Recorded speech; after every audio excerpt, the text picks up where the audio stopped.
کمرے میں اندھیرا تھا اور پھولوں کی مہک پھیلی تھی۔ سرخ گلابوں پہ وہ بیٹھی کانپ رہی تھی۔ اس کا دل بے حد منتشر تھا۔ اس نے نہیں سوچا تھا کہ یہ سب ہوگا، اور یوں اچانک ہوگا کہ وہ جب تک سنبھلے گی بات ہاتھ سے نکل جائے گی۔ اس نے گھٹنوں کو موڑ کر اپنے پیٹ سے لگا رکھا تھا۔ وہ عروسی لباس میں ملبوس نہیں تھی، سادے سے سفید فراق میں ہی اس کو رخصت کروایا گیا تھا۔ اس کے چہرے پہ کامدار دوپٹہ نہیں ڈلا تھا، شفون کا دوپٹہ تھا جس کے پار اگر آنکھوں میں نمی صاف کر کے دیکھا جائے تو منظر صاف دکھائی دینے لگے، لیکن وہ اس حالت میں بھی نہ تھی کہ اپنے آنسو پونچھ سکے یا اس بیڈ سے اٹھ کر کہیں آگے چلی جائے جہاں پہ اسے ان پھولوں کی مہک نہ آئے، اس مرد کی خوشبو نہ آئے جس کے کمرے میں وہ اس وقت موجود ہے، جسے اس نے کیا کچھ نہیں کہا۔ اسے اب اپنے ہر لفظ کی سنگینی کا احساس ہو رہا تھا۔ اس مرد کی آنکھیں نکاح کے وقت کیسی سرخ خون جھلکتی سی تھیں۔ وہ اسے اسپاٹ چہرے سے دیکھ رہا تھا۔ آنکھیں ساکت تھیں، ان میں نہ چمک تھی اور نہ محبت جیسی بے وقوفی۔ وہ آنکھیں خالی تھیں، پتھر کی بنی، ایک انمول پتھر سے تراشی وہ خوبصورت آنکھیں اس پہ جمی اسے اس بات کا احساس کروا رہی تھیں کہ وہ اب اس کے نام لگ چکی ہے۔ فرار کے سارے راستے ختم ہوئے، اب بھاگنے کا موقع ہے نہ راستہ۔ تم محبت سے مان جاؤ، تم محبت سے مان جاؤ، مجھے تمہیں تکلیف دینا اچھا نہیں لگے گا۔ وہ مخمور سا گمبھیر لہجہ اس کی سماعتوں سے ٹکرا رہا تھا اور اس کے وجود پہ بار بار مرنے سے پہلے جیسی کیفیت طاری ہو رہی تھی۔ تبھی کمرے کا دروازہ کھلا اور فارس چوہدری کمرے میں داخل ہوا۔ اس کے قدموں کی دھمک اسے اپنے دل پہ پڑتی محسوس ہوئی۔ وہ اس کے قریب آنے تک مزید سمٹ گئی، سختی سے آنکھیں میچ لیں، لبوں کو آپس میں پیوست کر لیا۔ آنکھوں میں ٹھہری کئی دیر کی نمی اب پھسل کر گالوں سے ہوتی ٹھوڑی تک جاتی کہ فارس چوہدری نے اس کی کوہنی کو بے دردی سے دبوچا اور ایک جھٹکے سے اسے اپنے مقابل کیا۔ وہ لڑکھڑا کر اس کے سینے سے ٹکرائی اور وہ اس کے کان کی لو سے لب مس کر کے بولا، تم نے کہا تھا کہ تم مجھ جیسے لوگوں کو اپنا نوکر بھی نہیں رکھتی۔ مخمور گمبھیر لہجہ، اس کے وجود سے اٹھتی خوشبو عنایا کا دم گھوٹنے لگی تھی۔ وہ اس کے حصار میں ایسے مچل رہی تھی جیسے جال میں مچھلی ہوتی ہے۔ میرے قریب مت آنا، میں شور مچا دوں گی، مجھ سے دور رہو۔ لہجے کی لرزش کو سنبھال کر وہ بولی تھی۔ اس نے فارس کے سینے میں ہتھیلیاں جمائیں اور اس سے دور ہونے لگی، لیکن ناکام رہی۔ وہ اس پہاڑ جیسے مرد کے سامنے چڑیا جیسی حیثیت رکھتی تھی۔ وہ جتنی شدت سے اس سے دور ہونا چاہ رہی تھی، فارس اتنی ہی شدت سے اسے اپنے قریب کر رہا تھا۔ کرو شور، بلاؤ سب کو، لیکن پھر سب کو کیا کہو گی کہ میں کیا کر رہا ہوں؟ میں تمہارا ریپ کر رہا ہوں؟ اس نے کہہ کر سر نامے ہلایا اور اس کا دوپٹہ کھینچ کر اس کے چہرے کو عیاں کیا۔ ڈری سہمی آنکھوں میں جھانک کر وہ بے رحمی سے بولا، شوہر ہوں تمہارا، اپنا حق وصول کر رہا ہوں، اس بات کی اجازت ہے میرے پاس کہ میں تمہارے قریب ہوں۔ اس نے کہہ کر اس کی شرٹ کو کھینچا۔ عنایا مزاحمت نہ کر سکی، لیکن پھر فارس ٹھہر گیا۔ وہ ایک دم سے جھکا، اپنی انگلیوں کے پور سے وہ نیم اندھیر میں دکھائی دینے والا ان زخموں کو دیکھنے لگا تھا جو عنایا کی کمر پہ موجود تھے۔ اس نے تعجب سے عنایا کا رخ اپنی جانب کیا۔ وہ بس یہی کہہ سکا کہ تبھی اس نے اس مومی وجود گڑیا کو روتے ہوئے اپنے سینے سے لگتے دیکھا۔ وہ اس کے سینے سے لگی رو رہی تھی اور فارس کو لگا وہ سانس بھی نہیں لے پائے گا۔ عنایا کی سسکیاں فارس کے دل کی دھڑکنوں سے الجھتی اسے عجیب ہی کیفیت سے آشنا کروا رہی تھیں۔ تم میرا پیچھا کیوں نہیں چھوڑ دیتے؟ وہ چلائی تھی۔ کالی چادر والی لڑکی کا چہرہ سرخ ہو رہا تھا۔ وہ ہوٹل میں اکیلی اس مرد کے ساتھ آنا نہیں چاہتی تھی، لیکن فارس پھر اسے سڑک سے ہی آگے نہ بڑھنے دیتا۔ وہ اس کا راستہ روک کر ایسے کھڑا ہو گیا تھا جیسے اسے سنائی ہی نہ دے رہا ہو کہ عنایا اس کی منتیں کر رہی ہے کہ وہ اسے جانے دے۔ فارس کے چہرے پہ تب بھی کوئی تاثر نہیں تھا اور اب بھی وہ اسے بے تاثر چہرے سے ہی دیکھ رہا تھا جو ٹیبل پہ ہتھیلیاں جما کر گرائی تھی۔ اس کا نازک وجود اس کالی چادر میں کیسا حسین لگ رہا تھا، یہ بتانے سے فارس چوہدری قاصر تھا۔ ہوٹل فارس کے گارڈز نے خالی کروایا تھا۔ اب ان دونوں کے علاوہ یہاں پہ کوئی اور نہیں تھا۔ فارس کے گارڈز بھی باہر موجود تھے، تبھی وہ اسے ایسے بات کرتے برداشت کر رہا تھا، ورنہ کوئی فارس چودھری سے ایسے بات نہیں کیا کرتا تھا۔ بیٹھ کر بات کرو، اس کا انداز حکم جتاتا تھا۔ عنایا نے اسے کھا جانے والی نگاہوں سے دیکھا۔ میں یہاں سے جا رہی ہوں، میں تم جیسے انسان سے بات کر کے اپنا وقت ضائع نہیں کرنا چاہتی، مجھے گھر جانا ہے، وہ کہہ کر اپنا بیگ دبوچ کر اٹھاتی چادر کو ٹھیک کر کے اس کی جانب انگلی کا اشارہ کر کے بولی، اب اگر تم میرے پیچھے آئے تو میں اپنی آغا جان سے تمہاری شکایت کر دوں گی۔ تم نہیں جانتے وہ کون ہے اور ان کا بیٹا کتنا خطرناک ہے، تمہاری ہڈیاں بھی نہیں ملیں گی لواحقین کو۔ فارس اس کی بات پہ بے اختیار مسکا دیا۔ اس نے پہلی بار اسے یوں مسکاتے دیکھا تھا۔ اس کے خاموش تاثرات سے زیادہ اس کی مسکان ڈراتی تھی، پراسرار سی مسکان جو بس لبوں کے کنارے پہ تھی۔ وہ ٹانگ پہ ٹانگ رکھے بیٹھا تھا، سفید کاٹن کے سوٹ میں ملبوس، گھنی شیو اور مونچھوں والا مضبوط جسامت کا مالک فارس چودھری۔ عنایا کی بات پہ کچھ دیر مسکاتا رہا، پھر وہ بولا، میں تم سے محبت کرتا ہوں، اس لیے پیار سے کہہ رہا ہوں کہ بیٹھ جاؤ، بیٹھ کر بات کرو اور لہجے کو نرم رکھ کر۔ آخری بات سے وہ شاید اسے تنبیہ کر رہا تھا، لیکن عنایا استہزائیہ ہنسی۔ تمہیں لگتا ہے کہ میں تمہارے روب میں آ جاؤں گی؟ تم اگر گارڈز کی فوج لے کر مجھے سڑک پہ روک کر اس بات سے ڈراؤ گے کہ تم مجھے جانے نہیں دو، تو اس کا یہ مطلب نہیں کہ میں ہر جگہ تمہاری یہ لامعنی باتیں مان لوں گی۔ وہاں میں تماشا بنانا نہیں چاہتی تھی اور اس کی بات فارس نے کاٹی، اور میں یہاں تماشا نہیں بنانا چاہتا، اس لیے کہہ رہا ہوں بیٹھ جاؤ، بات مان جاتے ہیں۔ تمہیں اچھا لگے گا کہ میں تمہیں یہاں سے اپنے ساتھ لے جاؤں اور تمہارے ساتھ زبردستی نکاح کر لوں، تمہیں پھر ہمیشہ کے لیے اپنے پاس رکھوں، اور پھر تم دیکھو گی کہ تمہارے آغا جان اور ان کا وہ بیٹا جو میری ہڈیاں تک گم کر دے گا، میرا بال بھی بھیکا نہیں کر سکیں گے۔ چاہو تو آزما لو، مت بیٹھو، مجھے یہاں سے جا کر دکھاؤ۔ اس کا لہجہ سر تھا اور عنایا کی ریڑھ کی ہڈی میں سنسنی دوڑ گئی۔ وہ اسے سلگتی نگاہوں سے دیکھنے لگی۔ فارس نے آنکھوں سے اشارہ کیا کہ اگر وہ جانا چاہے تو چلی جائے، لیکن عنایا نہ جا سکی۔ وہ دھیرے سے کرسی پہ بیٹھ گئی۔ شاباش، وہ نرمی سے بولا۔ اس نے اپنے ہاتھ بڑھائے اور عنایا کے ہاتھوں کے قریب رکھ کر وہ اس کے چہرے کو پھر سے دیکھنے لگا۔ میں تمہارے گھر رشتہ لے کے آنا چاہتا ہوں۔ اس نے بات کا سرا دوبارہ سے جوڑا تھا، لیکن عنایا ایسی کوئی بات بھی سننا نہیں چاہتی تھی۔ میرا دماغ خراب مت کرو، میں تمہیں 10 بار کہہ چکی ہوں کہ میں منگنی شدہ ہوں۔ ہمارے خاندان میں تم جیسے نوکر بھی نہیں رکھے جاتے اور تم میرے خواب دیکھ رہے ہو۔ وہ اس کی عزت پہ جان بوجھ کر چوٹ کر رہی تھی۔ وہ بس یہی چاہتی تھی کہ فارس اسے یہاں سے جانے دے۔ اس کی بات پہ فارس کے لب بھیج گئے۔ اس نے آنکھوں کو میچا اور گہرا سانس بھرا۔ تم مجھے اتنی آسانی سے غصہ نہیں دلا سکتی۔ وہ دوبارہ سے عنایا کو انہی نظروں سے دیکھنے لگا جن سے پہلے دیکھ رہا تھا۔ آنکھوں میں غصہ کہیں بھی نہیں تھا۔ تم ایک گھٹیا انسان ہو، عنایا نے تنفر سے کہا، لیکن وہ خاموش رہا۔ عنایا کے سامنے شانت بیٹھے فارس کے وجود میں آندھیاں چل رہی تھیں۔ عنایا کی باتیں اس کی عزت نفس کو جھنجھوڑ رہی تھیں۔ اگر سامنے کوئی اور ہوتا تو وہ اب تک اسے شوٹ کر چکا ہوتا، لیکن اب کی بار چودھری فارس کے سامنے محبوب تھا، اور محبوب کو تو 100 خون بھی معاف ہوتے ہیں۔ مجھے دن بتاؤ کہ میں تمہارے گھر کب آؤں؟ وہ اپنی بات پہ مصر تھا۔ عنایا نے دانت کچکچائے۔ تم بہرے ہو یا بن رہے ہو؟ تمہیں سمجھ نہیں آ رہی کہ میں کیا کہہ رہی ہوں؟ میں تم سے شادی نہیں کر سکتی۔ اپنا اور میرا وقت برباد مت کرو۔ میری منگنی ہوئی ہے، اب کچھ مہینوں میں میری شادی ہے۔ میرا ہونے والا شوہر بہت خطرناک ہے، تم میری بات مان جاؤ۔ وہ ایک بار پھر اسے اپنے کزن سے ڈرانے لگی تھی۔ اس کے آغا جان کا بیٹا، اس کا تایا زاد منگیتر ابرار آغا، جس سے اس کی بچپن سے منگنی طے تھی۔ چلو ٹھیک ہے، تم پھر مجھے اپنی شادی کی تاریخ بتا دو، اس دن میں بھی آؤں گا۔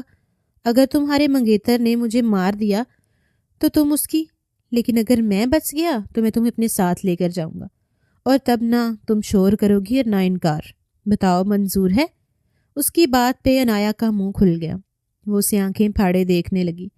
تمہارا دماغ خراب ہے، تم ایک سنگی آدمی ہو۔ تمہیں میں کیا لگتی ہوں؟ کیا میں کوئی ٹرافی ہوں جسے اگر تم نے جیت لیا تو تم ہاری؟ عنایا ایک بار پھر سے کھڑی ہو گئی تھی، اور اب کی بار اس نے فیصلہ کر لیا تھا کہ وہ یہاں سے چلی جائے گی، چاہے یہ فارس چودھری کچھ بھی کر لے، وہ اب کی بار نہیں رکے گی۔ دیکھو مسٹر، عنایا نے چٹکی بجا کر کہا اور وہ سچ میں اسے دیکھنے لگا، مکمل توجہ سے سننے بھی لگا۔ اب تم مجھے اپنی شکل نہ دکھانا، ورنہ اچھا نہیں ہوگا۔ میں تمہاری کسی بھی بات میں نہیں آؤں گی، اور تمہارے لیے یہی بہتر ہوگا کہ تم مجھ سے اپنے راستے جدا کر لو۔ وہ کہہ کر جانے کے لیے پلٹی تھی۔ اس نے بھی چند قدم ہی اٹھائے تھے کہ اسے اپنے عقب سے آواز آئی، میں تمہاری اب شادی میں ہی آؤں گا اور تم سے وہی نکاح بھی کروں گا، اور نہ ہی تب تم مجھے روک پاؤ گی اور نہ ہی تمہارا وہ منگیتر۔ اس نے بھی چٹکی بجا کر کہا تھا۔ عنایا پلٹتی پلٹتی رک گئی۔ اسے اس شخص کو اب دوبارہ نہیں دیکھنا۔ مرنے کا شوق ہے تو آ جانا، مارنے کا شوق ہے اس لیے آؤں گا۔ تم پاگل ہو؟ وہ دروازے کی طرف جا رہی تھی۔ اب ہو رہا ہوں۔ فارس کی آواز بلند ہوتی گئی۔ تم پچھتاؤ گے، اپنا نقصان کرو گے۔ عشق نفع کا سودا ہے بھی نہیں۔ تم اگر وہاں آ گئے تو اپنی ٹانگوں پہ سلامت نہیں جا سکو گے۔ عنایا چوکھٹ پہ رکی تھی۔ میں وہاں اپنی جیت کے جھنڈے گاڑ کر پوری شان سے تمہیں اپنے سینے پہ تمغے کی طرح سجا کر لے جاؤں گا۔ عنایا نے اس کی بات پہ گہرا سانس لیا اور وہاں سے چلی گئی۔ فارس کے چہرے سے ہر تاثر غائب ہو گیا تھا اور سرد آنکھیں سرخ پڑنے لگی تھیں۔ اسے یہ کھیل جیتنا ہے۔ عنایا اس کی ہے اور اس کی رہے گی۔ اس نے اس بات کا فیصلہ کر لیا تھا۔ عنایا کا وہ سایہ بنا ہوا تھا۔ ان کی پہلی ملاقات کچھ عرصے پہلے ہوئی تھی۔ وہ نہیں جانتی تھی کہ فارس چودھری کون ہے اور یہ کہاں سے اس کے پیچھے لگ گیا ہے۔ یہ چاند رات کی بات ہے جب وہ اپنی کزنز کے ساتھ مارکیٹ آئی ہوئی تھی۔ چوڑیوں کے سٹال پہ وہ کھڑی کلائی میں موجود سرخ چوڑیوں کی کھنک کو سنتی مسکرا رہی تھی کہ تبھی اسے احساس ہوا کہ کوئی اس کے عقب میں آ کر کھڑا ہوا ہے۔ وہ ایک دم سے پلٹی اور پھر ساکت رہ گئی۔ سرخ مخمور آنکھیں جن میں حزن تھا اور لبوں کے کنارے بے حد دھیما سا مسکرا رہے تھے۔ فارس کی نگاہیں اس پہ جمی تھیں جو گھبرا گئی تھی۔ یہ تمہاری کلائی میں اچھی لگ رہی ہیں، اس نے گوری کلائی میں موجود چوڑیوں کی جانب اشارہ کرتے کہا تھا۔ اس کی آواز سن کر عنایا کو عجیب سا خوف محسوس ہوا۔ وہ آہستگی سے فارس کو بغیر جواب دیے وہاں سے جانے لگی کہ فارس نے اس کی کلائی تھام لی۔ مجھے تم سے بات کرنی ہے۔ اس کا لمس پا کر وہ جیسے کانپ گئی تھی۔ اس نے ایک جھٹکے سے اپنی کلائی چھڑوائی اور ایک محتاط نگاہ جہزیب پر ڈالی۔ اس کی کزنز اس سے دور کسی اور دکان پہ تھیں۔ شکر ہے کہ انہوں نے دیکھا نہیں تھا، اور باقی کے لوگ بھی اپنی خریداری میں مصروف تھے۔ عنایا نے کھا جانے والی نگاہوں سے فارس کو دیکھا۔ تمہاری ہمت کیسے ہوئی مجھے ہاتھ لگانے کی؟ وہ دبا دبا سا چلائی تو فارس کی مسکراہٹ گہری ہو گئی۔ مجھے تم سے بات کرنی ہے۔ اس نے جیسے عنایا کی بات کو نظر انداز کر دیا تھا۔ عنایا نے مٹھیاں بھینچ لیں۔ مجھے تم جیسے لوفر سے کوئی بات نہیں کرنی۔ اب اگر تم نے مجھے چھیڑنے کی کوشش کی تو میں تمہارا وہ حشر کروں گی کہ تم یاد رکھو گے۔ اس نے کاٹن کے بادام رنگ سوٹ میں ملبوس دراز قامت مرد کو وارن کیا تھا۔ فارس کی مسکان اس کی دھمکی پہ سمٹی تھی۔ تبھی عنایا کو اس کی کزن نے آواز دی۔ وہ کانپ کر پلٹی۔ تم یہاں کھڑی کیا کر رہی ہو؟ اس کی کزن نے حیرت سے سوال کیا تھا۔ عنایا نے گردن موڑ کر اپنے عقب میں دیکھا تو اس کا سانس بحال ہو گیا۔ فارس جا چکا تھا۔ اس کے عقب میں کوئی بھی نہ تھا۔ میں چوڑیاں لے رہی تھی۔ لے لی؟ ہاں جی، اس نے کہہ کر قیمت ادا کی اور وہاں سے چلی گئی۔ اسے لگا تھا کہ اب اس کی اور فارس کی ملاقات کبھی دوبارہ نہیں ہوگی، لیکن وہ اس بات سے انجان تھی کہ جو مرد اس کے سامنے سے اچانک غائب ہو گیا تھا وہ اس کا سایہ بن کر اس کے پیچھے پیچھے ہے۔ پہلے پہل تو اسے لگا کہ یہ اس کا محض وہم ہے کہ اسے ہر طرف وہی مرد دکھائی دیتا ہے جو اسے چاند رات کو ملا تھا۔ کالج جاتے وقت واپسی پہ کبھی وہ مارکیٹ چلی جاتی تو وہاں بھی ہر طرف جیسے وہی وہ پھیلا تھا۔ اس نے چند دن تو خود کو وہم ہی کہہ کر تسلی دی، لیکن جب ہر روز کا کام ہو گیا کہ فارس ہر اس جگہ دکھائی دینے لگا جہاں پہ عنایا جاتی تھی تو عنایا کا ماتھا ٹھٹکنے لگا۔ یہ اتفاق نہیں ہے۔ اس کے دل کے کسی گوشے سے یہ صدا بلند ہوئی۔ اس کے پورے وجود میں سنسنی دوڑ گئی تھی۔ پھر ایک بار فارس نے اسے کالج سے آگے سنسان سی سڑک پہ روک لیا۔ عنایا تب بھی وہاں سے بھاگ جانا چاہتی تھی، لیکن فارس کی بات نے اسے ساکت کر دیا تھا۔ وہ کہہ رہا تھا مجھے تم سے محبت ہو گئی ہے، میں تمہارے گھر رشتہ لے کر آنا چاہتا ہوں۔ عنایا چند پل تو بس اس کا منہ ہی دیکھتی رہ گئی۔ پھر جب وہ سنبھلی تو گرائی، کیا بکواس کر رہے ہو تم؟ اس کے انداز پہ وہ کسی جھیل کے ٹھہرے پانی جیسا شانت رہا۔ میں سچ کہہ رہا ہوں، تم مجھے بتا دو میرے گھر والے کب تمہارے گھر آئیں؟ انایا اس کی بات کا جواب تلاش کر رہی تھی۔ اس کے دماغ نے کام کرنا چھوڑ دیا تھا۔ سامنے کھڑے شخص سے اب اسے خوف آنے لگا تھا۔ اپنے دماغ کا علاج کرواؤ اور اب دوبارہ مجھے روکنے کی کوشش بھی مت کرنا، وہ کہہ کر تیز تیز قدم اٹھا کر وہاں سے چلی گئی تھی۔ لیکن پھر ایسے کئی بار فارس نے اسے روکا اور انایا نے تنگ آتے اسے یہ بھی بتا دیا کہ اس کی منگنی ہو گئی ہے اور کچھ مہینوں میں شادی ہے، لیکن جیسے فارس کو اس بات سے فرق ہی نہیں پڑا تھا۔ وہ اپنی اسی بے سر و پا بات پہ مصر تھا، اور آج بھی جب اس نے انایا کو مجبور کیا کہ وہ اس کے ساتھ چلے ورنہ فارس اس کے ساتھ اس کے گھر آ جائے گا، تو انایا کو مجبوراً اس کے ساتھ ہوٹل جانا پڑا۔ اسے شدید خوف آ رہا تھا کہ اگر یہ بات گھر پتہ چل گئی تو اس کا کیا ہوگا۔ وہ سوچ کر ہی کانپ جاتی تھی۔ ابرار بہت غصے والا تھا۔ وہ انایا پہ پوری نظر رکھتا تھا۔ آج کے زمانے میں بھی وہ پرانی سوچ رکھنے والا مرد تھا جس کے لیے عورت کا پڑ جانا ضروری نہیں ہوتا۔ وہ انایا کی بھی تعلیم کے سخت خلاف تھا، لیکن آغا جان نے اس کا بھرپور ساتھ دیا تھا۔ وہ ان کے مرحوم بھائی کی اکلوتی بیٹی تھی، تو وہ کیسے اس کی اس خواہش کو نظر انداز کر سکتے تھے؟ انہوں نے انایا کا خود کالج میں داخلہ کروایا تھا اور ابرار کا بس نہیں چل رہا تھا کہ وہ کیا ہی کر ڈالے، لیکن بابا کے سامنے وہ کچھ نہیں کہہ سکتا تھا، اس لیے خاموش ہو گیا تھا۔ لیکن اسے جیسے ہی موقع ملا وہ انایا کو گھیر کر کھڑا ہو گیا تھا۔ یہ رات کا وقت تھا اور وہ اپنے کمرے میں جا رہی تھی جب ابرار نے اسے روک لیا۔ انایا کا دل بری طرح سے دھڑکنے لگا۔ وہ اسے لے کر اپنے کمرے کی جانب بڑھ گیا تھا۔ کمرے کا دروازہ بند کرنے کے بعد وہ انایا کی طرف پلٹا جو چہرہ جھکا کر کھڑی دھیرے دھیرے کانپ رہی تھی۔ میں نے تمہیں منع کیا تھا نا کہ تم کالج نہیں جاؤ گی؟ وہ سنجیدگی سے سوال کر رہا تھا۔ انایا میں ہمت نہیں ہو رہی تھی کہ وہ چہرہ ہی اٹھا لے۔ اسے ابرار سے بہت ڈر لگتا تھا۔ وہ جنونی سا تھا۔ بچپن ہی سے وہ اپنی بہنوں اور انایا کو باہر پھرنے لان تک جانے نہیں دیتا تھا، اور جب اس کی بات نہیں مانی جاتی تھی تو وہ غصہ کرتا تھا جیسے اب کر رہا تھا۔ میں انایا کو لگا اس کے سارے الفاظ ختم ہو گئے۔ تم جانتی ہو نا کہ مجھے بالکل بھی پسند نہیں کہ کوئی تمہیں دیکھے، تم میری ہو تو تمہیں دیکھنے کا حق بس مجھے ہے۔ وہ قدم قدم چلتا اس کے مقابل آ گیا۔ ہاتھ بڑھا کر اس نے انگلیوں کے پور سے انایا کا گال چھوا تو وہ مزید کانپنے لگی، حتیٰ کہ اب تو وہ نرمی سے بول رہا تھا۔ میں پڑھنا چاہتی ہوں۔ انایا نے اپنا جواز پیش کیا تو ابرار کے لہجے میں ناراضگی در آئی۔ تم نے پڑھ کر کیا کرنا ہے؟ نوکری میں تمہیں کرنے نہیں دوں گا، اور تم جانتی ہو میرے پاس اتنا کچھ ہے کہ تمہیں بہت خوش رکھ سکتا ہوں، اس لیے ضد مت کرو، مان جاؤ۔ کالج نہیں جاؤ گی تم؟ بابا کو انکار کر دو جا کر۔ انایا اس کا چہرہ بے بسی سے دیکھنے لگی۔ اس نے بڑی ہمت سے چہرہ اوپر کیا تھا۔ پلیز مجھے میرے شوق کے لیے پڑھنے دیں، میں بس کالج تک جانا چاہتی ہوں، گریجویشن کرنا چاہتی ہوں، مجھے بس اتنی اجازت دے دیں۔ اس کی آواز میں نمی در آئی تھی۔ ابرار اسے چند پل دیکھتا رہا، پھر وہ بولا، ٹھیک ہے۔ انایا کو دھچکا سا لگا، وہ اتنی جلدی کیسے مان گیا؟ تم کر لو گریجویشن، لیکن میری ایک بات یاد رکھنا۔ وہ انایا کی طرف ہوا، اس کی کلائی کو نرمی سے اپنی گرفت میں لے کر بولا، تم ابرار آغا کی امانت بن کر اس گھر سے نکلو گی، اور میں اس امانت میں خیانت کسی صورت برداشت نہیں کروں گا۔ اگر میں نے تمہیں کسی بھی طرح کے بھٹکے ہوئے راستے پہ دیکھ لیا تو تمہیں بخشوں گا نہیں۔ تم مجھے جانتی ہو۔ وہ نرم لہجے سے اسے تنبیہ کرتا انایا کی جان نکال چکا تھا۔ اس کی گرفت سخت ہوتی چلی گئی۔ انایا کو لگا اس کی کلائی ٹوٹ جائے گی۔ وہ اپنی کلائی چھڑوانے کی ہر ممکن کوشش کر رہی تھی، لیکن ابرار نے اسے اسی وقت چھوڑا جب اس نے چاہا۔ انایا کو چھوڑ کر وہ ایک دو قدم اور اس کے قریب ہوا، اس کی بھیگ جانے والی آنکھوں میں آنکھیں ڈال کر بولا، یہ بات بھولنا مت۔ وہ کہہ کر اس سے دور ہوا اور اس نے دروازے کی جانب اشارہ کر دیا۔ انایا وہاں سے تیزی سے نکلی تھی۔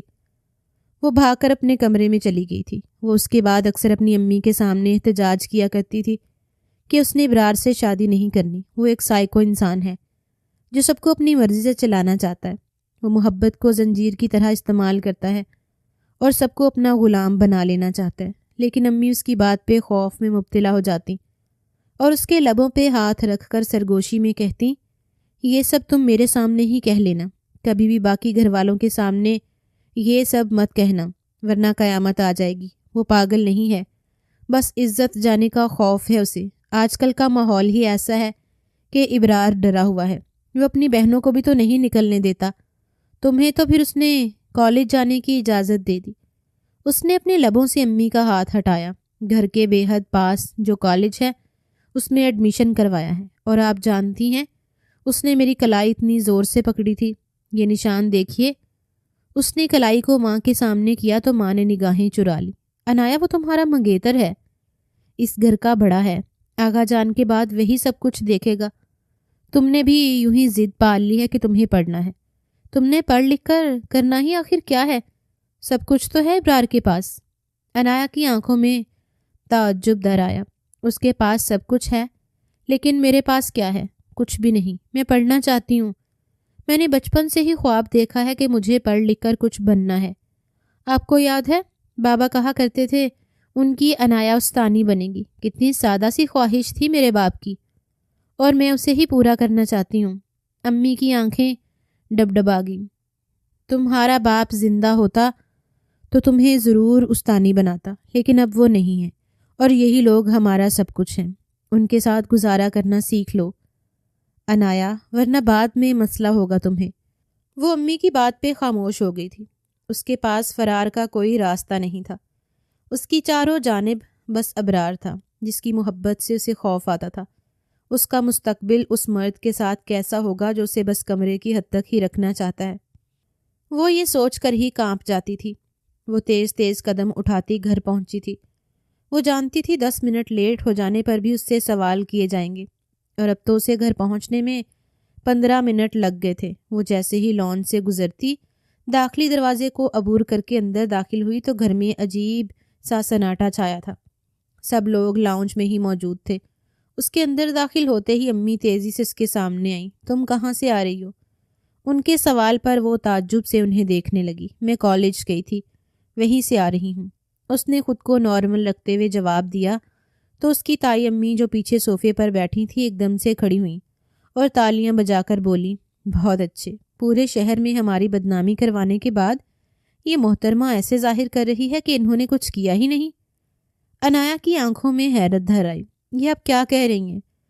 اس کی بات کے جواب میں تائی امی کچھ کہتی کہ تبھی اسے عقب سے ایک بھاری آواز سنائی دی جس نے اس کی روح کو قبض کر لیا۔ وہ تیزی سے پلٹی اور ابرار بھی چند ڈگ بھر کر اس کے مقابل آ کر کھڑا ہو گیا۔ میں تمہیں بتاتا ہوں کہ میری امی کیا کہہ رہی ہیں۔ اس نے انایا کو بازوؤں سے جکڑ لیا تھا۔ وہ کھسمسائی، ابرار سے دور ہونے کی کوشش کی، لیکن ابرار اس کی ہر کوشش کو ناکام کرتا ہوا اسے اپنے ساتھ گھسیٹ کر کمرے کی جانب لے کر جا رہا تھا۔ اس نے مدد طلب نگاہوں سے لاؤنج میں بیٹھے ہر شخص کو دیکھا، لیکن کوئی بھی اس کی مدد کے لیے آگے نہیں بڑھا تھا۔ تایا ابو بالکل ساکت بیٹھے، چہرہ جھکائے ہوئے تھے۔ ان کی گود میں ان کا موبائل رکھا تھا، اور اسکرین پر جو کچھ وہ ابھی دیکھ کر ہٹے تھے اس چیز نے انہیں پتھر کا کر دیا تھا۔ تبھی وہ انایا کی مدد کے لیے بھی کھڑے نہیں ہو سکے تھے۔ ابرار اسے گھسیٹ کر اپنے کمرے میں لے گیا تھا۔ اسے بیڈ پر پھینک کر اس نے دروازے کو بند کیا۔ انایا جلدی سے کھڑی ہو کر اس کے سامنے آئی۔ میں نے کیا کیا ہے؟ آپ یہ سب کیوں کر رہے ہیں؟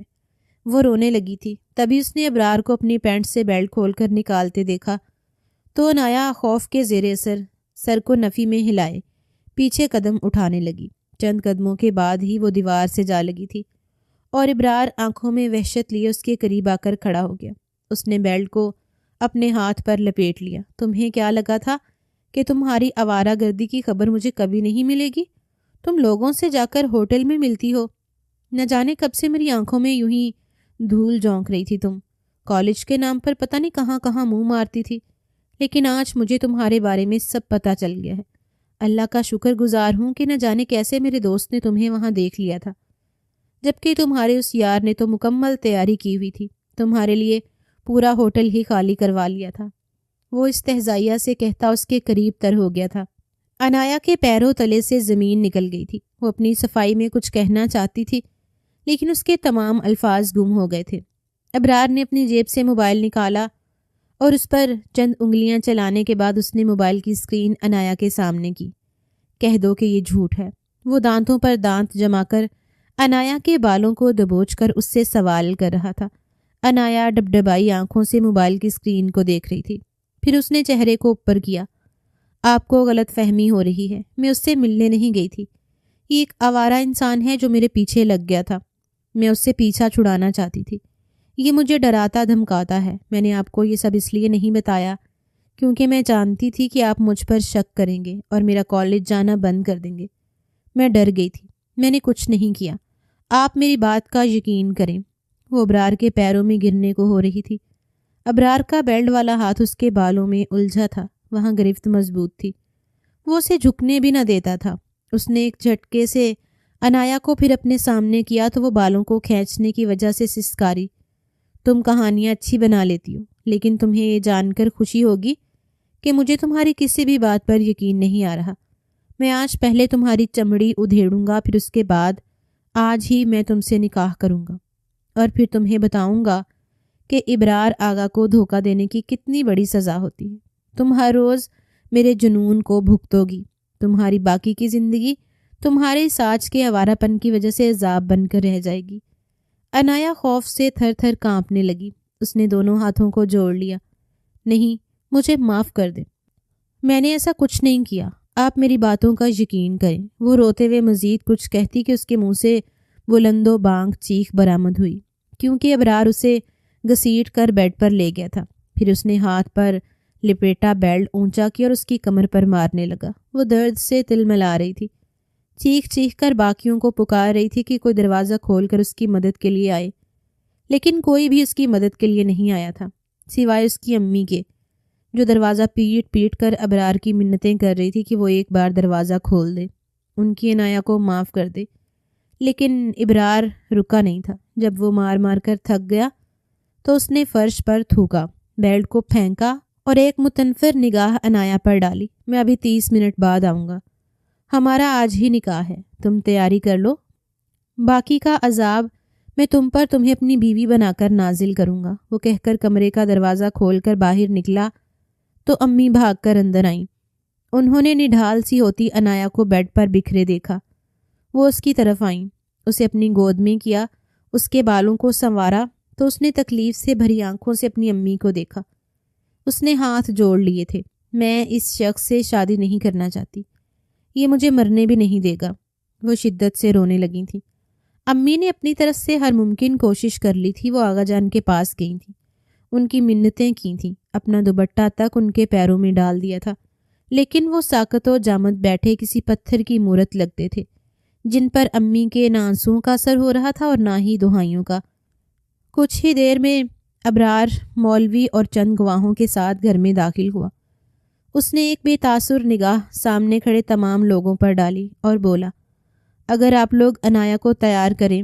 وہ حکم صادر کرتا اپنی بہنوں اور ماں کو کہنے کے بعد اپنے عقب میں موجود مولوی صاحب اور لوگوں کو بیٹھنے کا اشارہ کر چکا تھا۔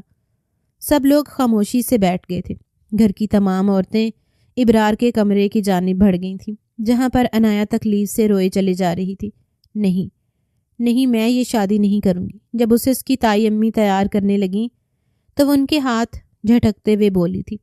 اس کی کمر میں شدید جلن کا احساس ہو رہا تھا، چہرہ آنسوؤں سے بھیگا ہوا تھا، اس میں چلنے تک کی سخت باقی نہیں رہی تھی۔ وہ بڑی مشکل سے اپنے وجود کو سنبھال کر بیٹھی تھی۔ اس نے ہاتھ جوڑ کر اپنی تائی امی سے التجا کی تھی کہ وہ یہ ظلم نہ کریں، ابرار اسے جان سے مار دے گا۔ اس کی التجا پر تائی امی نے نفرت سے کہا، جو گل تم کھلا کر آ رہی ہو، اس کے بعد تو تمہیں شکر ادا کرنا چاہیے کہ میرا بیٹا تمہیں اپنا نام دے رہا ہے۔ خاندان کی عزت کی بات نہ ہوتی تو تم جیسے گند کو میں کبھی قبول نہ کرتی۔ نہ جانے کتنے مردوں کی تسکین کا ذریعہ رہی ہو تم، اور اب تم جیسے گلنگ کو میرا بیٹا اپنے ماتھے پر سجائے گا، صرف اس لیے کیونکہ تم اس کے مرحوم چچا کی بیٹی ہو، اس کے باپ کی لاڈلی بھتیجی۔ اس لیے اب اپنی زبان سے ایک لفظ بھی مت نکالنا، ورنہ میں ابرار کو دوبارہ بلا لوں گی۔ وہ پھر آ کر تمہیں بتائے گا کہ وہ تمہیں سیدھا کرنے کے لیے اور کیا کچھ کر سکتا ہے۔ تائی امی کی بات پر جہاں وہ تڑپی تھی، وہیں آخر میں ابرار کے ذکر پر وہ سہم گئی۔ اس نے سر شدت سے نہ میں ہلایا۔ نہیں تائی امی، آپ ابرار کو مت بلائیے گا۔ تائی امی نے جواب میں کہا، تو پھر چپ چاپ بیٹھی رہو۔ جو ہو رہا ہے اسے اللہ کی غنیمت سمجھو کہ وہ تمہیں رسوائی سے بچا رہا ہے۔ اس کے بعد عنایا کے منہ سے ایک لفظ بھی نہیں نکلا تھا۔ اسے سفید فراک پہنایا گیا، بالوں کو اس کی کزنز نے سنوار دیا تھا، تھوڑی سی کریم اور آنکھوں میں سرما ڈالنے کے بعد اس کے چہرے پر شفون کا دوپٹہ ڈال دیا گیا۔ وہ بیڈ پر بے جان گڑیا کی طرح بیٹھ گئی تھی۔ کچھ دیر میں دروازے پر دستک ہوئی۔ مولوی صاحب باہر تھے۔ وہ اندر داخل ہوئی، عورتیں پیچھے ہٹ گئیں۔ مولوی صاحب عنایا کے پاس بیٹھے۔ وہ بھی عنایا سے کوئی بات کرتے کہ باہر بہت سے قدموں کی چاپ ہونے لگی۔ پھر اچانک سے شور سا ہوا۔ کمرے میں موجود خواتین گھبرا گئیں۔ تائی امی بھاگ کر دروازے سے باہر نکلی۔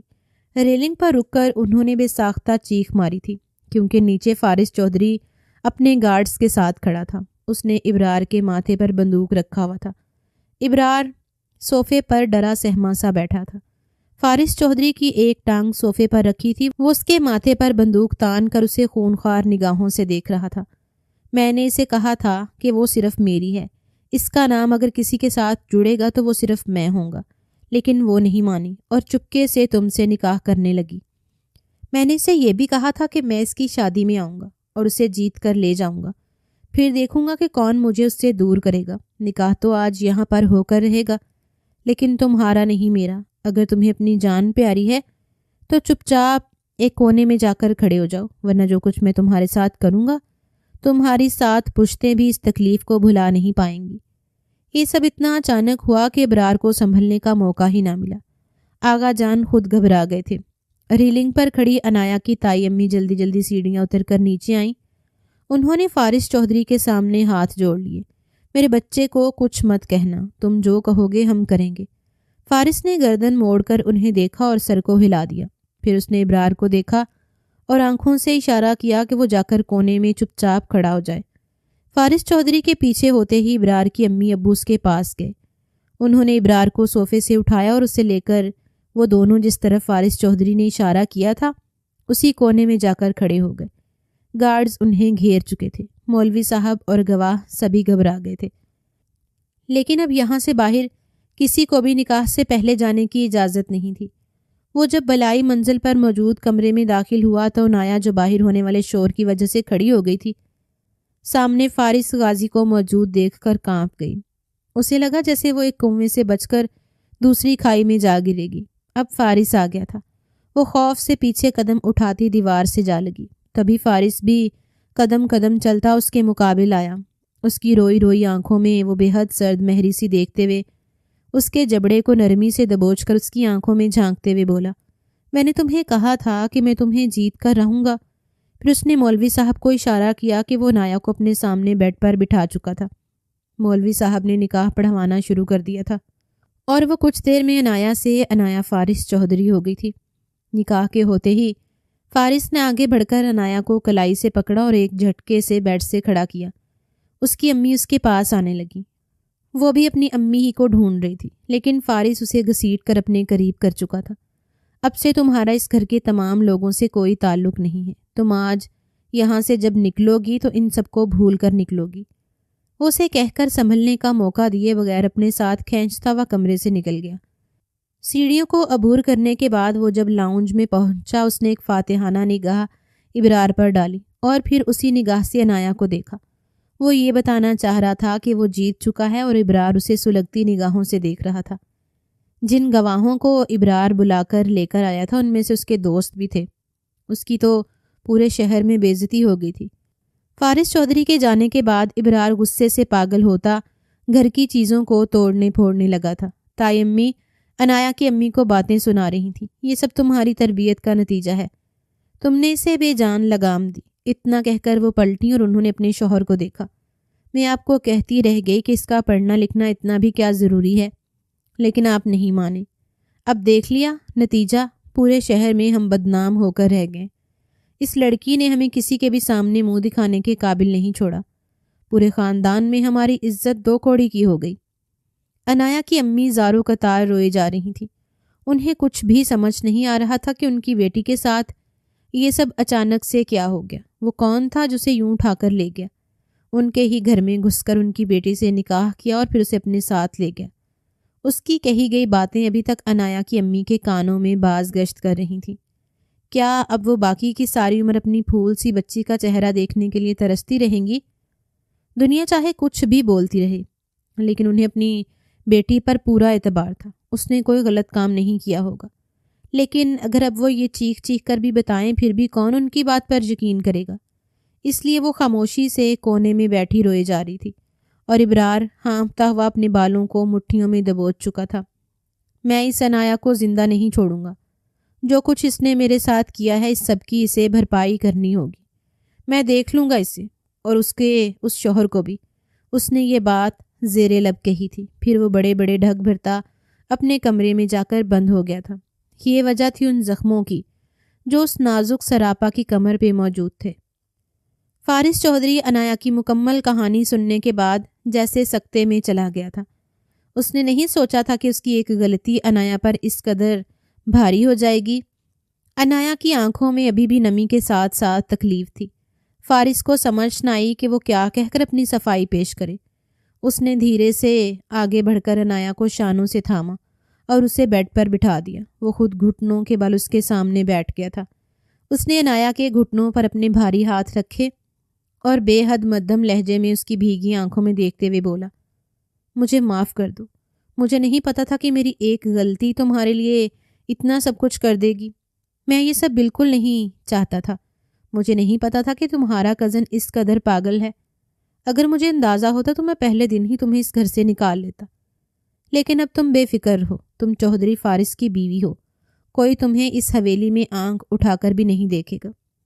اور جہاں تک بات تمہارے اس کزن کی ہے، اس کو میں خود دیکھ لوں گا۔ تمہارے زخموں کا بدلہ اب میں لوں گا۔ اس نے یہ کہنے کے بعد دھیرے سے عنایا کے کپ کپاتے ہاتھ اپنے بڑے بڑے مردانہ ہاتھوں میں تھام لیے۔ عنایا ایک بار پھر سے رونے لگی تھی۔ فارس فرش سے اٹھ کر اس کے پہلو میں بیٹھ گیا۔ اس نے ہاتھ بڑھا کر عنایا کو اپنے سینے میں بھیجنا چاہا تو عنایا نے مزاحمت نہیں کی۔ وہ اس کے سینے میں چہرہ چھپا کر اس کی قمیض کو پشت سے اپنی مٹھیوں میں جکڑ کر دل کھول کر رو رہی تھی، اور فارس بیٹھا اس کا ایک ایک آنسو گن رہا تھا۔ وہ ایک ایک بات کا بدلہ لے گا، اس نے ٹھان لی تھی۔ عنایا کافی دیر تک اس کے سینے سے لگی روتی رہی تھی۔ پھر فارس نے اسے دھیرے سے اپنے سامنے کیا، اس کی بھیگی بھیگی آنکھوں کو پونجا اور محبت سے اس کے ماتھے پر لب رکھ کر وہ بولا، میں ڈاکٹر کو لے کر آتا ہوں، تم ابھی آرام کرو۔ وہ کہہ کر عنایا کے گال تھپک کر کمرے سے نکل گیا تھا۔ اس کے جانے کے بعد کچھ دیر میں فارس چودھری کی چھوٹی بہن کمرے میں داخل ہوئی۔ اسے فارس نہیں بھیجا تھا۔ وہ آگے بڑھ کر عنایا کے پاس بیٹھ گئی۔ اس نے عنایا کے دونوں ہاتھ پکڑے اور محبت سے بولی، اب آپ بالکل پریشان مت ہوئیے گا، میرے بھائی بہت اچھے ہیں، وہ آپ کو بہت خوش رکھیں گے، اب کوئی بھی آپ کو نقصان نہیں پہنچا سکے گا۔ جب فارس واپس آیا تو اس کے ساتھ لیڈی ڈاکٹر تھی، جس نے عنایا کا اچھے سے معائنہ کیا، اس کے زخموں پر مرہم لگائی اور اسے آرام کرنے کی تاکید کر کے وہ فارس چودھری کو کچھ میڈیسن لکھ کر دے کر چلی گئی۔ فارس کی بہن آج عنایا کے پاس ہی رکی تھی۔ وہ دونوں اس پھولوں سے سجے کمرے میں موجود تھیں، اور فارس خود منتشر وجود کے ساتھ لاؤنج میں چکر کاٹ رہا تھا۔ اس نے عنایا کو تو کہہ دیا تھا، لیکن وہ خود کو معاف نہیں کر پا رہا تھا۔ اس کا ضمیر اسے جھنجھوڑ رہا تھا کہ اس کی وجہ سے ایک معصوم لڑکی کو اتنی تکلیف برداشت کرنا پڑی ہے۔ کاش اسے پہلے پتہ چل جاتا کہ عنایا اس طرح کے جانوروں میں رہتی آ رہی ہے، تو وہ پہلے ہی کچھ ایسا کرتا کہ عنایا کو یہ ساری تکلیف برداشت ہی نہ کرنی پڑتی۔ پر ابھی بھی دیر نہیں ہوئی تھی۔ وہ اس ابرار آغا کو نہیں چھوڑے گا، اس نے دل میں ٹھان لیا تھا۔ اسے فارس چودھری کی محل نما حویلی میں رہتے ہوئے 2 ہفتے ہو گئے تھے، اور اب وہ کافی حد تک بہتر محسوس کر رہی تھی۔ جیسے ہی اس کے اعصاب بحال ہوئے، اسے اپنی امی کی فکر ستانے لگی۔ وہ جانتی تھی کہ اس کے یوں گھر سے نکل جانے پر اس کی امی کی زندگی وہاں پر محال ہو گئی ہوگی۔ اس نے جب اپنی یہ پریشانی فارس کے سامنے ظاہر کی تو اس نے بے حد رسان سے جواب دیا، تم پریشان نہ ہو، میں تمہاری امی کو بھی وہاں سے نکلوا لوں گا، وہ اب تمہارا کچھ بھی نہیں بگاڑ پائے گا۔ اس نے یہ کہہ کر عنایا کو مطمئن کر دیا تھا۔ عنایا اتنا تو جان گئی تھی کہ اس کے سامنے کھڑا یہ مرد بے حد مضبوط ہے۔ اس کی بہادری کے قصے اس کی بہن اب اکثر اس کو سناتی رہتی تھی کہ کیسے اس نے ماں باپ کے بعد اپنی پوری جائیداد کو سنبھالا، اپنی چھوٹی بہن کو پالا، اور آج وہ اس قدر مضبوط ہے کہ کوئی بھی آندھی اسے گرا نہیں پاتی۔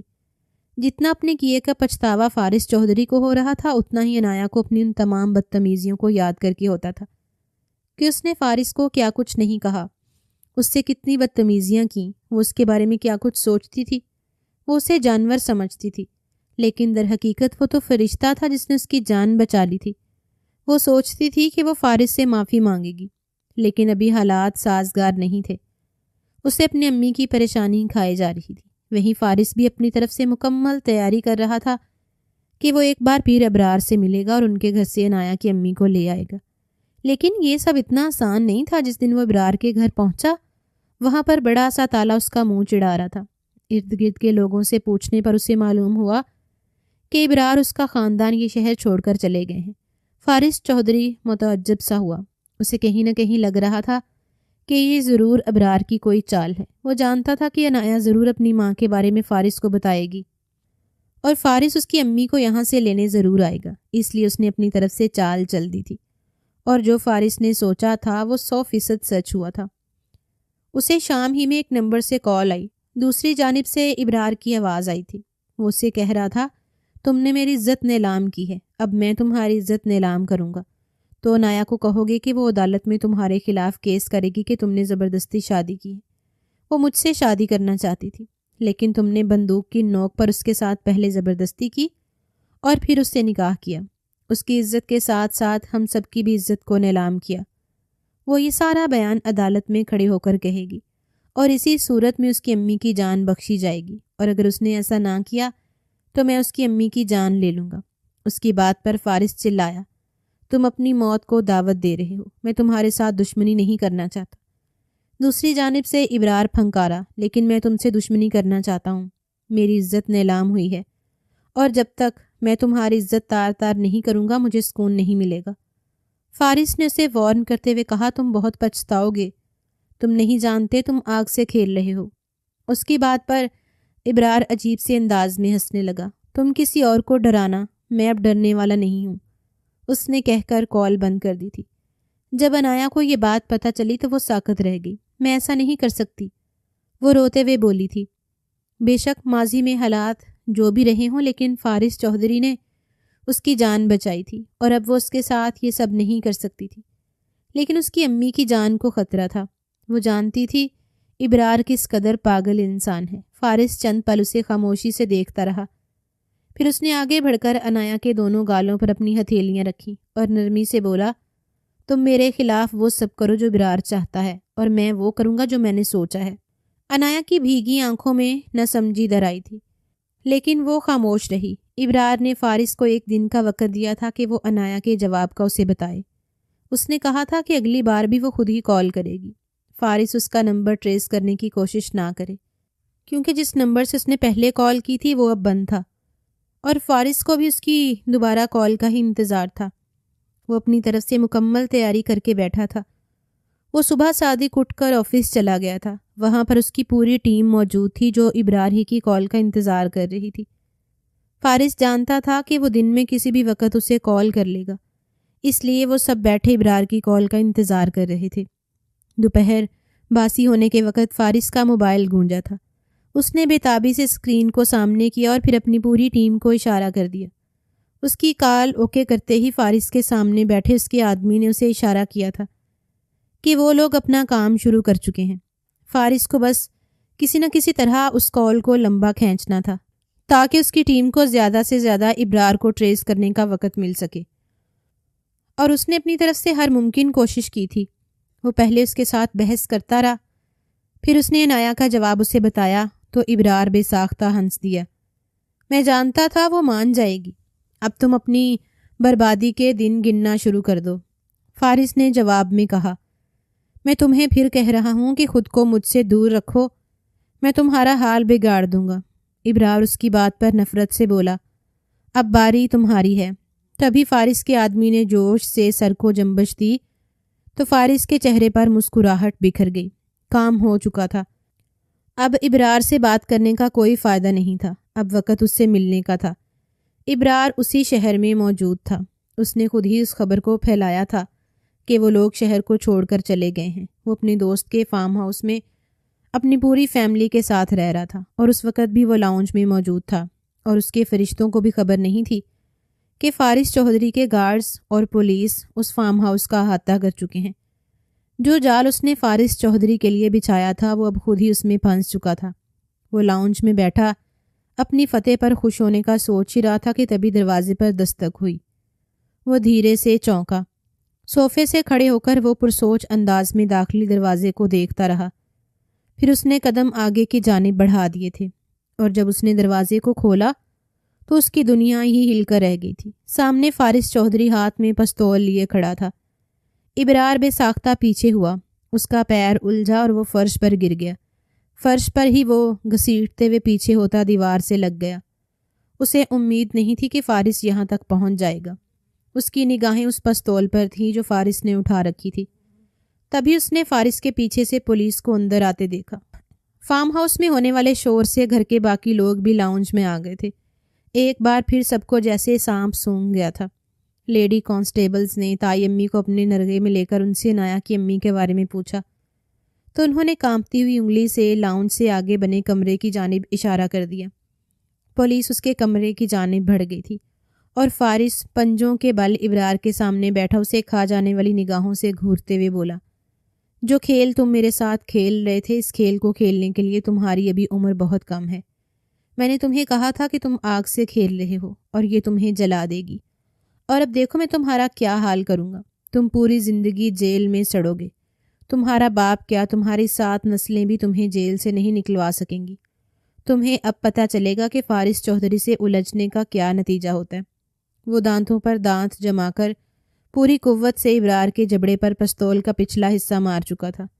خون کا ایک فوارہ ابرار کے منہ سے پھوٹا اور اس کی گراہیں لاؤنج میں گونجنے لگیں۔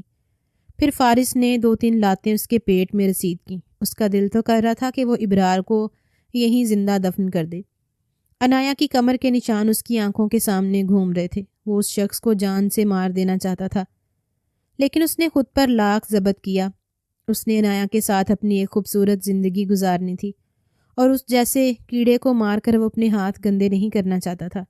اس لیے اس نے ابرار کو پولیس کے حوالے کر دیا تھا اور وہ عنایا کی امی کو لے کر اپنی حویلی میں لوٹ گیا تھا۔ اس نے جب اپنے سامنے اپنی امی کو دیکھا تو وہ بھاگ کر ان کے سینے سے جا لگی۔ اسے یقین نہیں آتا تھا کہ اس کی امی اس کے سامنے موجود ہیں۔ وہ اپنی امی کو والہانہ چومتی ہوئی ان سے لپٹ گئی تھی۔ تبھی اس کی نظر عقب میں کھڑے فارس چودھری پر پڑی۔ ان دونوں کی ایک پل کے لیے نگاہیں ملی تھیں۔ پھر فارس اوپر اپنے کمرے کی جانب بڑھ گیا تھا۔ عنایا کی نظروں نے اس کا تعاقب تب تک کیا جب تک وہ کمرے میں داخل نہ ہو گیا۔ اسے احساس ہو گیا تھا کہ اب وہ وقت آ گیا ہے جب اس نے اس مرد سے معافی مانگنی ہے اور اس کی محبت کو قبول کر لینا ہے۔ عنایا کی امی کی حویلی میں آ جانے کے بعد فارس کو لگا کہ عنایا اسے مکمل طور پر بھول چکی ہے۔ وہ اس کی طرف دیکھتی تک نہیں تھی، بس اپنی امی اور فارس کی چھوٹی بہن میں الجھی رہا کرتی تھی، اور فارس چودھری کو نادانستہ اس کی ان حرکتوں سے جلد سی فیل ہو رہی تھی۔ لیکن اس نے بھی سوچ لیا تھا کہ اب اگر عنایا اس کے قریب نہیں آ رہی تو وہ بھی نہیں جائے گی۔ وہ کرتی رہے اسے اگنور، اب وہ بھی عنایا کو اگنور کرے گا۔ اس شام وہ تھکا تھکا سا آفس سے رات گئے حویلی لوٹا تھا۔ حویلی میں خاموشی پھیلی تھی۔ چھت پر لگا فانوس روشن تھا۔ وہ بوجھل قدم اٹھاتا سیڑھیاں چڑھتا اپنے کمرے تک پہنچ چکا تھا۔ آج پھر وہ دونوں اجنبیوں کی طرح ایک ہی بیڈ پر کروٹیں موڑ کر لیٹیں گے۔ وہ عنایا کے قریب جانا چاہتا تھا، لیکن عنایا کی طرف سے کوئی بھی پیش قدمی نہ ہونے کی وجہ سے وہ خود کو روکے ہوئے تھا۔ وہ نہیں چاہتا تھا کہ اب اس کی کسی بھی غلطی کی وجہ سے عنایا کو تکلیف پہنچے، اس لیے اس نے خاموشی اختیار کر لی تھی۔ کمرے کا دروازہ ہمیشہ کی طرح نیم وا تھا۔ اس نے بے دلی سے دروازے کو کھولا اور اندر داخل ہوا تو ساکت رہ گیا۔ وہ متحیر نگاہوں سے پورے کمرے کو دیکھنے لگا، جس میں موم بتیاں جل رہی تھیں۔ بیڈ پر گلاب کی پتیاں بکھری ہوئی تھیں۔ اس بیڈ پر ایک بار پھر سے سیج سجی تھی اور اس کی دلہن کالی سلک کی ساڑی کو زیب تن کی اپنی گھنی زلفوں کو کھول کر کمر پر بکھیرے گہری سیاہ آنکھوں میں حیا کو سمیٹ کر اس کے سامنے کھڑی تھی۔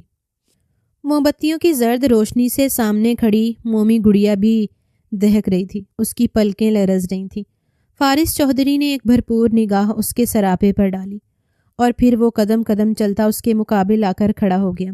اس نے ہاتھ بڑھا کر عنایا کی ٹھوڑی کو تھام کر اس کا چہرہ اوپر کیا۔ وہ اس کی سیاہ آنکھوں میں جھانکنے لگا اور عنایا دھیرے سے آگے بڑھی اور فارس کے سینے سے لگ گئی۔ مجھے معاف کر دیں، میں ہر روز آپ سے معافی مانگنے کا سوچتی تھی، لیکن میں الفاظ اور ہمت نہیں جتا پا رہی تھی۔ آپ نے میرے لیے بہت کچھ کیا ہے اور میں نے آپ سے ہمیشہ بدتمیزی کی۔ آپ کو نہ جانے کیا کچھ کہا۔ اس دن اگر آپ نہ آتے تو میں آج بھی اسی جہنم کو جھیل رہی ہوتی، اس مرد کی ماریں کھا رہی ہوتی جس نے کبھی مجھے عزت نہیں دی۔ مجھے لگتا تھا کہ آپ ایک اچھے انسان نہیں ہیں، لیکن آپ نے مجھے غلط ثابت کر کے مجھے میری ہی نگاہوں میں گرا دیا ہے۔ میں آپ سے نظریں ملانے کے لائق بھی نہیں رہی۔ شاید اسی لیے میں آپ سے دور رہتی تھی کہ میں اب کس منہ سے آپ کے سامنے آؤں۔ میں کیسے آپ کو بتاؤں کہ مجھے آپ سے محبت ہے اور میں ہمیشہ آپ کے ساتھ رہنا چاہتی ہوں۔ فارس کو اپنے کانوں پر یقین نہ آتا تھا، وہ تو سانس تک لینا بھول گیا تھا۔ کمرے میں بکھرے گلابوں کی خوشبو اس کے دماغ میں دھیرے دھیرے خمار کی طرح بھرنے لگی۔ وہ نازک مومی گڑیا اس کے سینے سے لگی اس کی دھڑکنوں کو سن رہی تھی جو مدھم مدھم چل رہی تھی۔ عنایا کی خوبصورت آواز فارس کے کانوں میں گونج رہی تھی اور اسے لگا کہ اس آواز سے زیادہ خوبصورت آواز اس نے آج تک نہیں سنی۔ اس نے دھیرے سے اپنی باہوں کو عنایا کے گرد پھیلا لیا تھا۔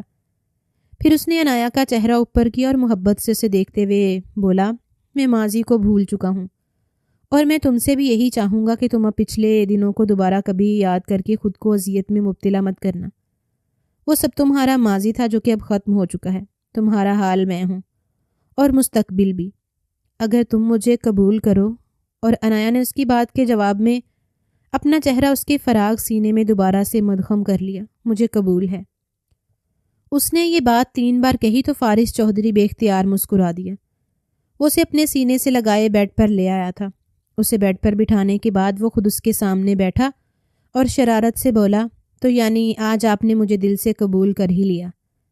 عنایا نے حیا سے سر کو جنبش دی تو اسے فارس چودھری کے لہجے میں افسوس سنائی دیا۔ اگر تم مجھے پہلے بتا دیتی کہ آج تمہارا یہ سب کرنے کا ارادہ ہے تو میں تمہارے لیے تمہاری رونمائی بھی لے آتا کہ رسمیں پوری ہوتی اور پھر ہم اپنا رشتہ آگے بڑھا سکتے۔ عنایا اس کی بات پر سرخ پڑتے ہوئے چہرے کو مزید جھکا کر بیٹھ گئی۔ فارس نے اس کے مخروطی انگلیوں والے ہاتھ کو اپنے ہاتھوں میں تھام لیا تھا۔ بتاؤ تمہیں رونمائی میں کیا چاہیے؟ اس کی بات پر عنایا کچھ دیر خاموش رہی، پھر اس نے اپنی خمدار پلکوں کو اٹھا کر محبت سے فارس چودھری کو دیکھا۔ اس کے دونوں ہاتھوں کو تھام کر اس نے فارس کی ہتھیلیوں میں اپنا چہرہ چھپا کر دھیرے سے کہا، مجھے رونمائی میں آپ کی محبت چاہیے۔ آپ مجھ سے وعدہ کریں کہ آپ ہمیشہ میرے رہیں گے۔ فارس نرمی سے مسکراتے ہوئے ایک بار پھر سے اسے اپنے سینے میں بھینچ کر اس کی زلفوں کو سمیٹتا اس کے ماتھے پر لب رکھ کر بولا، میں وعدہ کرتا ہوں میں ہمیشہ تمہارا رہوں گا اور تم صرف میری رہو گی۔ اس کے لمس پہ عنایا نے بے ساختہ آنکھوں کو میچ لیا تھا۔ کمرے میں جلتی موم بتیوں کی روشنی بڑھ گئی تھی۔ گلاب کی مہک کمرے میں پھیلتی ہوئی ان کی سانسوں میں گھلنے لگی اور چاند جو کھڑکی سے جھانکتا ان دونوں کو دیکھ رہا تھا شرما کر آسمان پر سفر کرنے لگا اور رات دھیرے دھیرے شعلے سنگ موم کو پگھلاتی ہوئی ڈھل گئی تھی۔